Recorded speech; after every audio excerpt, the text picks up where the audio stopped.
Assalamualaikum warahmatullahi wabarakatuh. Saya Kalisa Jahara Pratiwi dengan NPM 23106311200076 dari kelas 4B Manajemen Pendidikan Islam Fakultas Agama Islam. Pada kesempatan kali ini saya akan mempresentasikan sebuah materi yang berjudul Etika Berinternet. Untuk memenuhi tugas ujian tengah semester mata kuliah Final Literasi Digital, dosen pengampu Bapak Agung Susilo Yuda Irawan MKom. Yang pertama adalah pengantar. Internet memberikan kebebasan, tapi harus diimbangi dengan etika. Apa itu etika berinternet? Etika berinternet adalah aturan tak tertulis tentang bagaimana kita berperilaku di dunia digital. Nah, mengapa sih etika berinternet ini penting? Agar lingkungan digital ini tetap aman, sehat, dan nyaman untuk semua. Jadi, internet itu tempat yang sangat luas. Kita bisa cari informasi, main media sosial, nonton video, atau ngobrol sama teman. Tapi, kalau kita nggak hati-hati, bisa ada masalah. Misalnya, ada orang yang suka ngata-ngatain, sebar berita bohong, atau ganggu privasi orang lain. Nah, ini dikarenakan mereka nggak paham etika berinternet. Etika berinternet ini adalah sebuah aturan tak tertulis supaya kita bisa menggunakan internet dengan cara yang benar dan nggak menyakiti hati orang lain. Selanjutnya adalah prinsip dasar etika berinternet.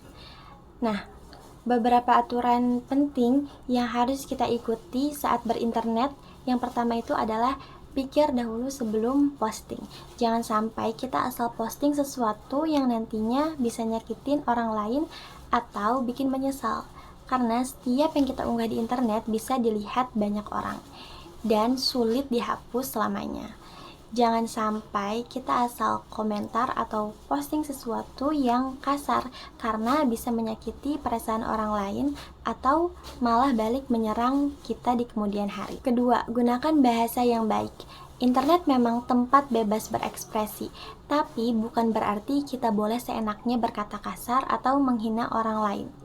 Internet bukan tempat untuk ngomong kasar atau ngata-ngatain orang lain. Yang ketiga, jangan gampang percaya dan sebar berita. Banyak berita di internet yang belum tentu benar alias hoax. Hoax bisa membuat orang panik, takut, atau membenci sesuatu yang sebenarnya tidak terjadi. Jadi, sebelum menyebarkan berita, cek dulu kebenarannya dari sumber terpercaya seperti berita resmi atau situs pemerintah. Yang keempat, hormati privasi orang lain. Karena setiap orang punya hak privasi dan data pribadinya. Jangan asal sebar foto, video, atau informasi pribadi orang tanpa izin. Karena kita pasti juga nggak mau kalau privasi kita dilanggar. Berikutnya adalah contoh perilaku tidak etis.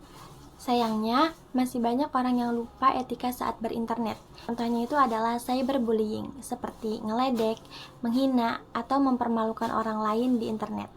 Yang kedua ada hate speech, ngomongin kebencian tentang ras, agama, atau kelompok tertentu. Kemudian ada sebar hoax, yaitu menyebarkan berita palsu yang bisa bikin orang salah paham atau mungkin takut. Kemudian ada langgar privasi, seperti nyebarin foto atau informasi pribadi orang lain tanpa izin. Nah, kalau kalian lihat atau mengalami hal ini, kita harus berani lapor dan jangan ikut-ikutan. Kemudian ada dampak dari perilaku tidak etis. Kalau kita tidak menjaga etika di internet, akibatnya ini bisa serius. Contohnya, yang pertama ini bagi korban. Korban ini bisa jadi sedih, stres, kehilangan kepercayaan diri, bahkan bisa depresi. Kemudian bagi pelaku bisa kena sanksi sosial, akun diblokir, atau bahkan dihukum. Dan bagi masyarakat, internet ini akan menjadi tempat yang sangat toksik, penuh kebencian, dan gak nyaman buat siapapun. Nah, kita pasti gak mau kan internet ini menjadi tempat yang negatif. Nah, kemudian bagaimana cara menjaga etika berinternet? Supaya internet tetap aman dan nyaman buat semua orang, kita bisa lakukan hal-hal yang seperti ini. Yang pertama, gunakan internet untuk hal yang positif, seperti mencari informasi yang bermanfaat, belajar hal baru, atau hiburan yang sehat. Yang kedua, laporkan konten negatif dan jangan ikut sebar hoax. Selalu cek dulu kebenaran berita sebelum membagikannya. Ketiga, hormati pendapat orang lain. Beda pendapat itu biasa, yang penting tetap sopan. Kemudian, jaga privasi diri sendiri dan juga orang lain. Jangan asal bagikan informasi pribadi di internet. Kalau lihat ada yang melanggar etika, jangan diam saja. Bisa kita laporkan atau beritahu orang lain supaya lebih berhati-hati. Jadi kesimpulannya, internet memang tempat yang bebas, tapi kebebasan itu harus disertai dengan tanggung jawab. Kalau kita nggak hati-hati, apa yang kita lakukan di internet itu bisa berdampak di dunia nyata. Yuk jadi pengguna internet yang cerdas, sopan, dan bertanggung jawab. Baik, itu tadi tentang etika berinternet. Saya harap kita semua bisa jadi pengguna internet yang baik dan bijak tentunya. Jangan sampai kita yang jadi penyebab orang lain sakit hati atau terkena dari dampak buruk internet itu sendiri. Saya ucapkan terima kasih banyak dan semoga bermanfaat. Mohon maaf apabila terdapat banyak kurang ataupun kesalahan. Wassalamualaikum warahmatullahi wabarakatuh.